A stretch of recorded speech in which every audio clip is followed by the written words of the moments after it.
No, I mean, this is, I think, very simple. If we can't do it militarily, we meaning the United States can't do it militarily with the Israelis, that means it can't be done. And we've failed.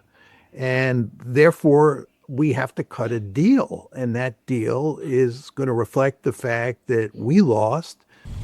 If the bombing campaign didn't work the first time and you expect it to work the second time, it has to be because it's going to be a much more it's going to be a much more it's going to be a much more massive bombing campaign than the 40-day campaign we started the war with.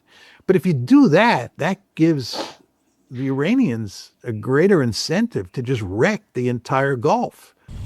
There's very little evidence, at least in the public record, that anybody on the inside is saying this one's over. We lost. Let's recognize that, cut a deal, and minimize our losses, which is what they should do, because the fact is that we lost this war.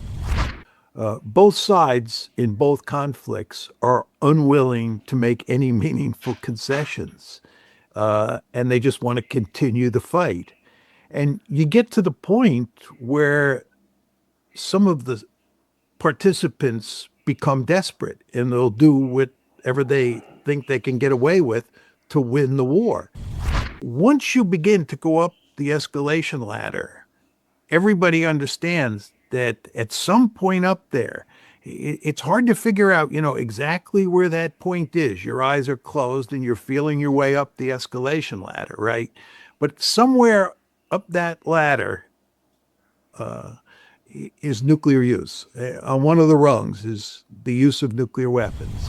Professor John Mearsheimer from University of Chicago, probably the most cited international relations scholar alive right now. And he just laid out the 3 options Trump has on Iran. 1, keep the blockade going. It's not working and time is running out. 2, accept defeat and cut a deal on Iran's terms. He calls this the least bad option, and then explains why it's politically almost impossible. 3, restart the bombing campaign, more massive than the first one. He says it still won't work, and it will give Iran greater incentive to take out the entire Gulf.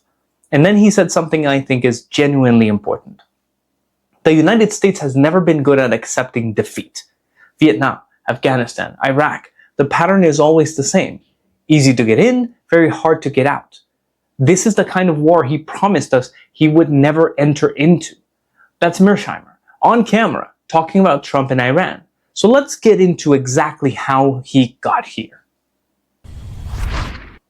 Let's start with the frame Mearsheimer uses to connect both wars, the key to understanding everything that follows. When I think about the situation between Russia on one side and Ukraine and the Europeans on the other, it's not altogether unlike the war in Iran, the war between Iran on one side and the United States and the Israelis on the other side. Both sides in both conflicts are unwilling to make any meaningful concessions, and they just want to continue the fight. And you get to the point where some of the participants become desperate and they'll do whatever they think they can get away with to win the war. This is why we're worried about Trump attacking Iran this week, a subject I'm sure we'll get to in due course. We all understand that Trump is desperate. And when you're desperate, you sometimes roll the dice. Even when you think you're not going to win, you think there may be a sliver of a chance, but it's worth taking a risk. And if you look at the situation between the Ukrainians and the Europeans on one side and the Russians on the other side, there's just no room for negotiation here. There's no way that this war could be shut down diplomatically. So both sides are going to continue to fight. Desperate actors roll the dice. That's the strategic logic, not speculation. Pattern recognition from 40 years studying how wars escalate. The mechanism? When no bargaining space exists, when both sides view the conflict as existential, what's left is escalation. Not because anyone planned for it, because there's nothing else left to do. A sliver of a chance, it's worth taking a risk. That's the logic that drives most dangerous decisions in international relations. Mearsheimer says he sees it operating right now in both wars simultaneously. So coming up, where the blockade stands, why Beijing didn't change anything, and why Trump is back to square one. In the specific Iran situation, Mearsheimer has the precise timeline of everything tried so far and why it's all failed. Well, if you look at the proposals that the Iranians and the Americans are making on how to settle this conflict, you see that they're light years apart. There's no bargaining space here in this conflict, as there is just as there's no bargaining space in the Ukraine/Europe Russia conflict. And therefore, you're not going to get a deal unless they're making concessions behind closed doors that we just don't know about. But there does not appear to be any evidence of that. Everything you see in the public record tells you there's just no agreement on any of the key issues between the two sides. And Trump is getting desperate. There's just no question about that. We started with a bombing campaign that lasted 40 days. That didn't work. So on April 8th, we moved to a ceasefire. And then our coercive leverage was supposed to come from the blockade. The blockade was the new formula for getting Iran to surrender. The original formula was the 40-day bombing campaign. That didn't work. Well, it's quite clear that the blockade is not working either. And that if it ever is going to work, it's going to take a long time. And time is something that Trump doesn't have.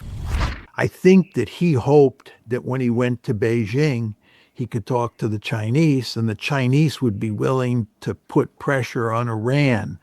And the Iranians would end up making some significant concessions that would allow Trump to declare victory, even though he would have to make concessions himself. But at least the Iranians would make major concessions too. But there was no evidence the Chinese were willing. There is no evidence the Chinese were willing to do that. So China's not helping. So he's back to square one here. Back to square one. Mearsheimer's verdict on where the strategy stands. 40-day bombing? Failed. Ceasefire? Imposed. Blockade? Failing. Beijing trip?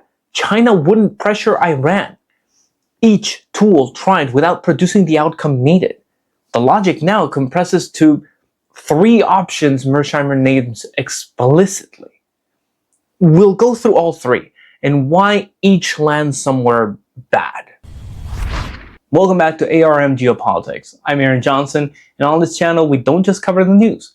We cut through the noise, dominate the narrative, and give you the analysis mainstream media is too scared to run. Vigilance is our shield, truth is our weapon. Let's get into it.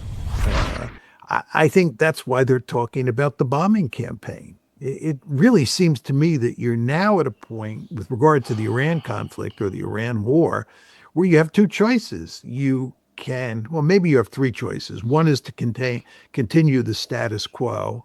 2 is to accept defeat, cut a deal. And number 3 is to restart the bombing campaign. Those are the options. All right, as I said, the 3 options named explicitly. Let me take each one because Mearsheimer's analysis of why all 3 lead to bad outcomes is very specific, evidence-based, and worth your full attention. Option 3 first, because it's the one most actively discussed. Mearsheimer's argument against it is very specific. So he's back to square one here. And the question is, what does he do? And I think one gets a sense that he might very well roll the dice and go back to bombing Iran. There's no question that the Israelis and the neoconservatives in the United States are pushing him in that direction. But the problem he faces is that using or launching another bombing campaign is not going to fix the problem. It's not going to cause the Iranians to surrender. Almost everybody understands that. You can inflict massive punishment on Iran, as we did in the first 40 days of the war, and they won't surrender. If anything, they'll become more committed than ever to, hanging in there. And then the other problem that Trump faces is that the Iranians have a second strike capability. And, if you think about restarting the bombing campaign, Glenn, it seems clear to me if it didn't work the first time, you're going to have to even go harder at them the second time. In other words, you're going to have to make the bombing campaign this time around even more intense. It makes common sense. If the bombing campaign didn't work the first time and you expect it to work the second time, it has to be because it's going to be a much more it's going to be a much more it's going to be a much more massive bombing campaign than the 40-day campaign we started the war with. But if you do that, that gives the Iranians a greater incentive to just wreck the entire Gulf, to go after almost every country in the Gulf and do everything possible to destroy those countries, shut down the Red Sea, and so forth and so on. And the end result is that even greater damage will be done to the international economy, and the Iranians will still be in the fight. 3 specific claims, all verifiable. Claim 1. Iran won't surrender under bombing. 40 days of the most intense air campaign in the region in decades did not produce surrender. U.S. intelligence assessment cited by the New York Times on May 13 confirmed. Approximately 70 to 75% of Iran's mobile missile stockpile intact. 90% of underground launchers operational. 30 of 33 missile sites along the Gulf still standing. Claim 2. Campaign 2 must be more massive. Same approach, same result, unless the intensity is dramatically higher. More targets, more civilian infrastructure, more economic destruction. The America First question. At what point does more become strategically and morally untenable? Claim 3. The more massive bombing gives Iran greater incentive to destroy the Gulf. The Persian Gulf handles approximately 21% of global oil trade, roughly 17 to 18 million barrels per day through the Strait of Hormuz. If Iran retaliates against Gulf's energy structure across multiple countries, the consequences are measured in years, not months. So Mearsheimer's conclusion, I don't see why from a strategic point of view, Trump wouldn't just accept the fact that we've lost and cut a deal. It's the least bad alternative. Not from sympathy for Iran, from the math. Option 2. Accept defeat, cut a deal on Iran's terms. The least bad option, but almost politically impossible. So I don't see why, from a strategic point of view, Trump wouldn't just accept the fact that we've lost and cut a deal. Is it a good alternative? No, but it's the least bad alternative. Going back to bombing and launching a more massive bombing campaign that we did last time, it's not going to solve the problem. It's just going to make it worse, as I said. Or spoiling for a fight with Iran. And in fact, it appears that the UAE participated with the United States and Israel during the 40-day bombing campaign. But the UAE by itself is no match for Iran. And in fact, if the UAE were to get into a fight with Iran, I think the Iranians would destroy the UAE as a country. They go after the desalination plants. They go after their energy infrastructure. It would be a total disaster for the UAE. In fact, I don't understand why the UAE is not trying to work out some sort of modus vivendi with the Iranians. But of course, they're not. But they're not in a position to take on the Iranians. No, I mean, this is, I think, very simple. If we can't do it militarily, we meaning the United States can't do it militarily with the Israelis, that means it can't be done. and we've failed. And therefore, we have to cut a deal. And that deal is going to reflect the fact that we lost and Iran won. And that is, at this point in time, unacceptable to the United States. And as you can imagine, Glenn, that is categorically unacceptable to the Israelis, because the Israelis view Iran as an existential threat, rightly or wrongly. And so if Trump were to be inclined to cut a deal that reflected the fact that we lost, the Israelis and their supporters in the United States would fight that mightily. And that, of course, makes you wonder, where is this train headed, right? Maybe what I'm saying here is that even if Trump is inclined to cut a deal, the pressure on him not to cut that deal from Israel and its supporters in the United States, who are enormously influential, could prevent him from sitting down with the Iranians. And then you say to yourself, where does this all lead? Mearsheimer draws a clean distinction, and this is the America First dimension. Strategically rational, cut a deal. The war is lost. Minimizing further losses is the correct call. Politically feasible, almost impossible. Two reasons. First, American political psychology. The United States never wants to accept defeat. We'll come back to that. Second, Mearsheimer says directly, those who represent Israeli interests in Washington are enormously influential and would fight any deal that reflects American defeat. The UAE angle. Mearsheimer says UAE participated in the 40-day bombing campaign and still couldn't help achieve victory.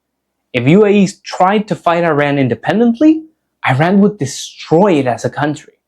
Desalination plants, energy infrastructure, UAE's active military approximately 63,000.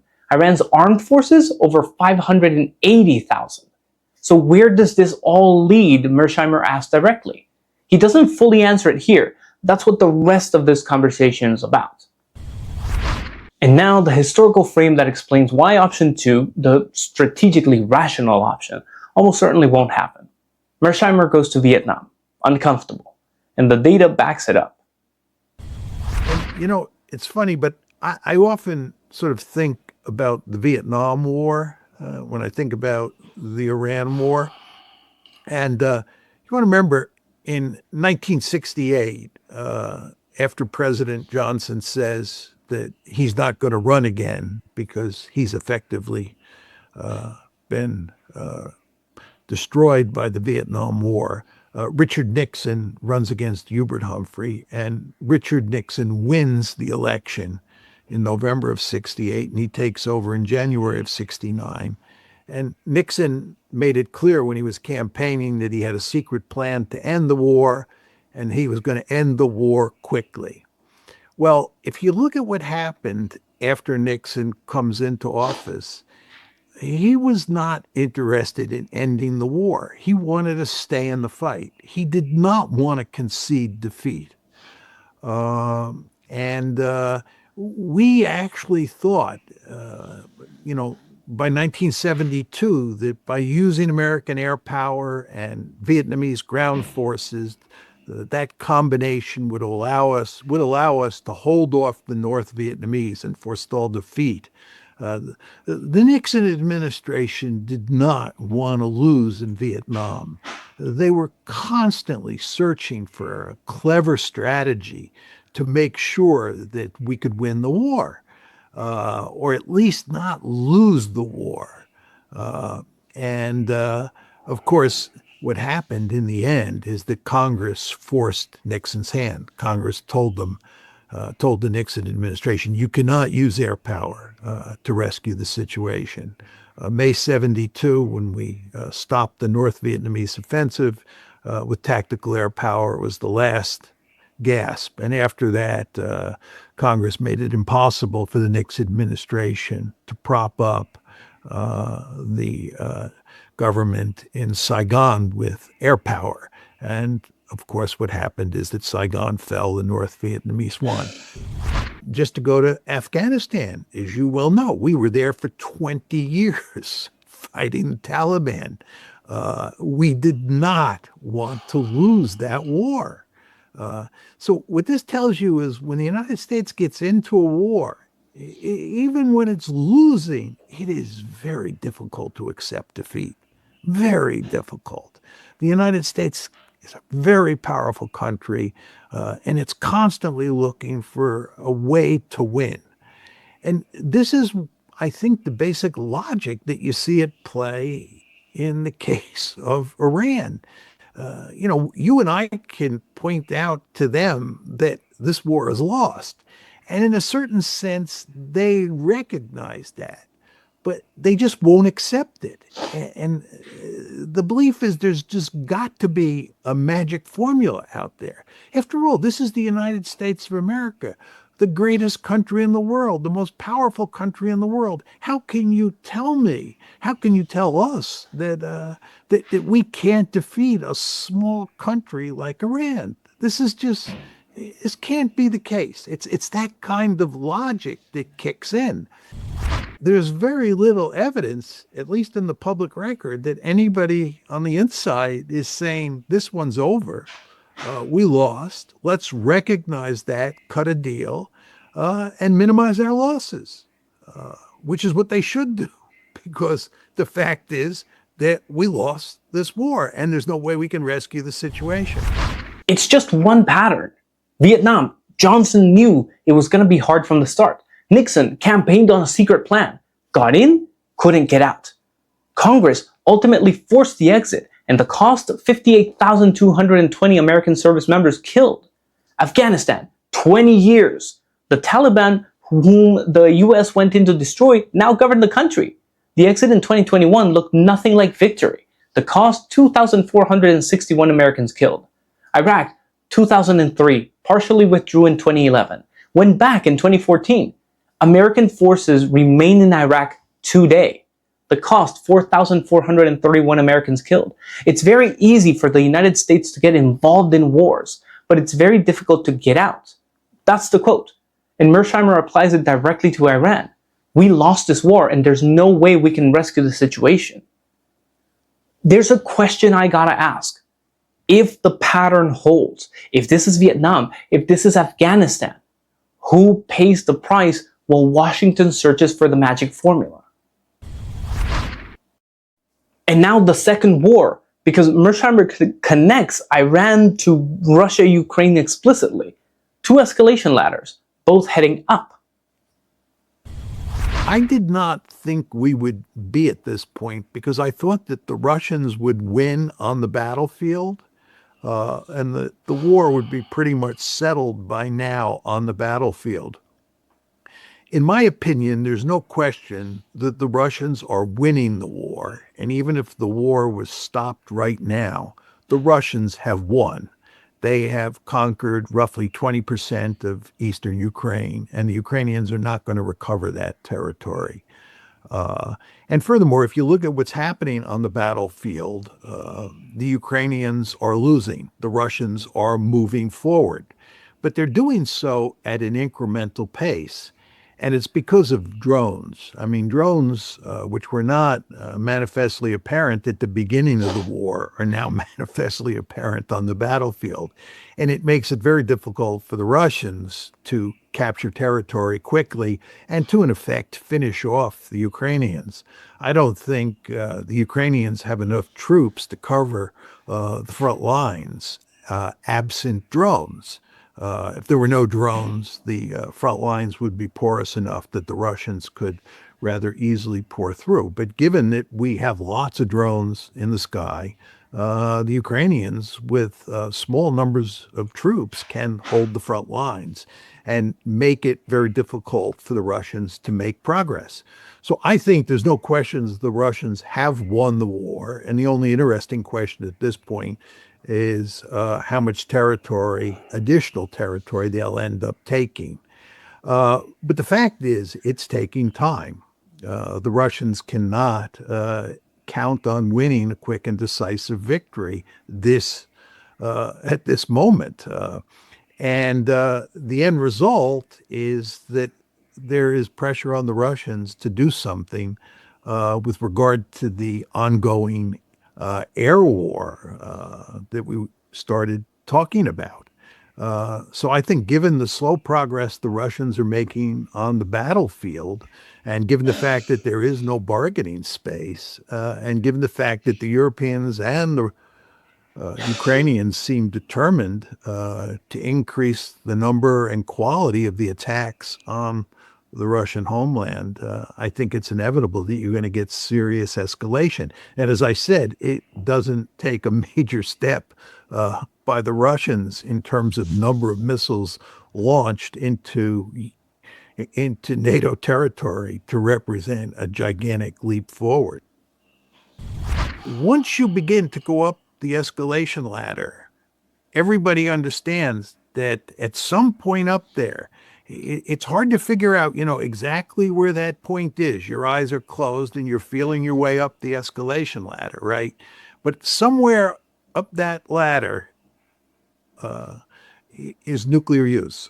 On one of the rungs is the use of nuclear weapons. And everybody, or almost everybody, is going to want to avoid that. This is what Karaganov understands. The mere threat of nuclear weapons will have huge deterrent value. So now we have the Russia-Ukraine picture.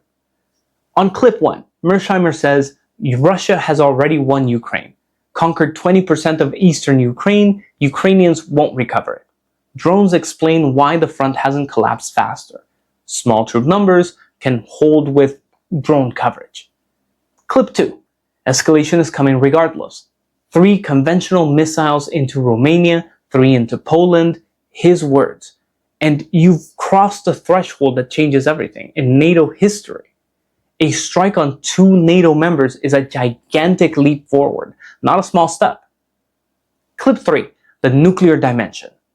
Karaganov, Russian strategic thinker, professor at the Higher School of Economics in Moscow, publishes in Russia in Global Affairs Journal, has argued publicly that Russia should strike European targets, escalating to nuclear weapons if needed. Mearsheimer takes this seriously. Your eyes are closed. You're feeling your way up the escalation ladder. Somewhere up there is nuclear use. On one of those rungs, 2 escalation ladders, both going up, both with no bargaining space, both with nuclear dimensions somewhere in the background. And finally, Mearsheimer's honest summary of where this all heads, for Trump personally, for the country, and the final question he can't fully answer. One can imagine a similar situation with regard to President Trump. He's not going to win this war. It's turned out to be the kind of war that he promised us he would never enter into. And of course, when he entered the war, he didn't think this was going to happen. And by the way, this is one of the big differences between Vietnam and this war.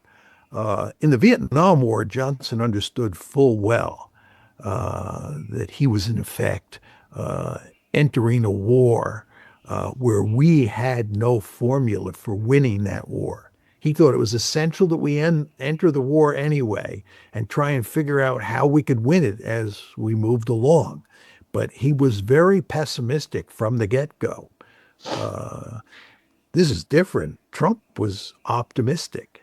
This one is like the Iraq War in 2003. You remember that, where the Bush administration was wildly optimistic about how the invasion of Iraq was going to turn out. And then, of course, President Bush landed on the aircraft carrier and declared that the mission had been accomplished.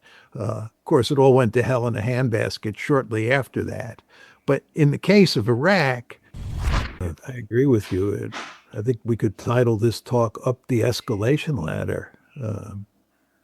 Just very depressing to think where we are, and it's also very depressing to think that 2 individuals like us who have spent a lot of time thinking about these issues really can't come up with stories to tell about either one of these 2 conflicts that have even a quasi-happy ending. It's just very depressing. Just one final point, Glenn, just going back to Vietnam. One thing I learned in those days, and it's been proven true over time, is that it's very easy for the United States to get involved in wars, but it's very difficult to get out. You get into these conflicts thinking you're going to win a quick and decisive victory, or you pursue a policy that looks like there's going to be big trouble ahead, but you say to yourself, Mission accomplished. Those two words define the optimistic phase of Iraq. Bush on the aircraft carrier, May 1st, 2003. The war continued for 8 more years. American forces returned in 2014. They remain in Iraq today. Mearsheimer says the same dynamic is in motion with Iran.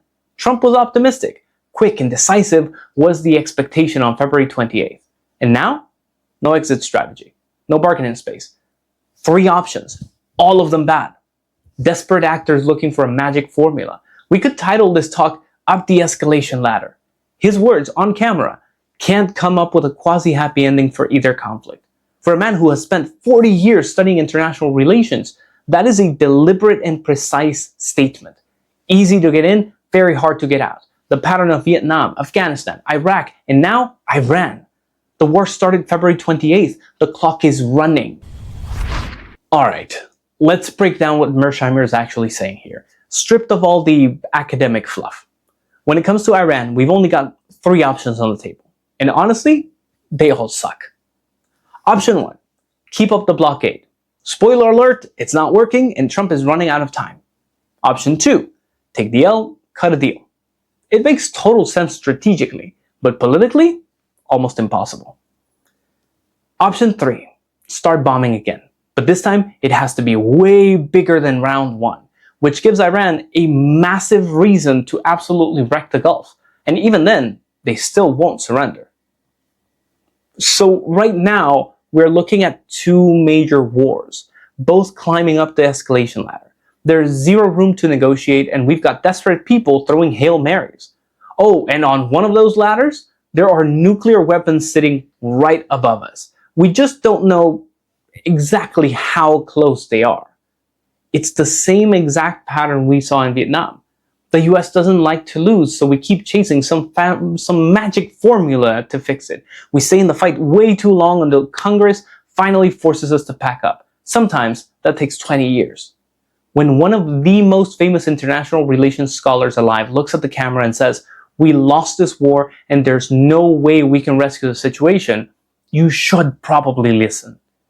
Like the old saying goes, easy to get in, very hard to get out. This war started on February 28th, and the clock is ticking.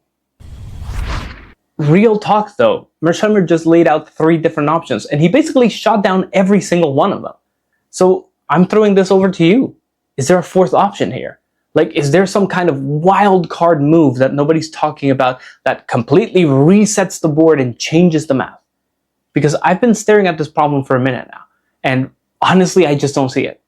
And clearly, one of the smartest foreign policy minds on the planet couldn't find one either. If you see a way out of what we missed, drop it in the comments below. I'm genuinely curious to see what you guys come up with, and I'll pin the best response. Also, if you think people need to hear this breakdown, do me a huge favor and hit that share button. Algorithms don't surface these kind of heavy conversations on their own. We gotta do it. So let's see what you got. This is ARM Geopolitics. I'm Aaron Johnson. Stay sharp, stay informed, and never stop questioning. I'll see you in the next one.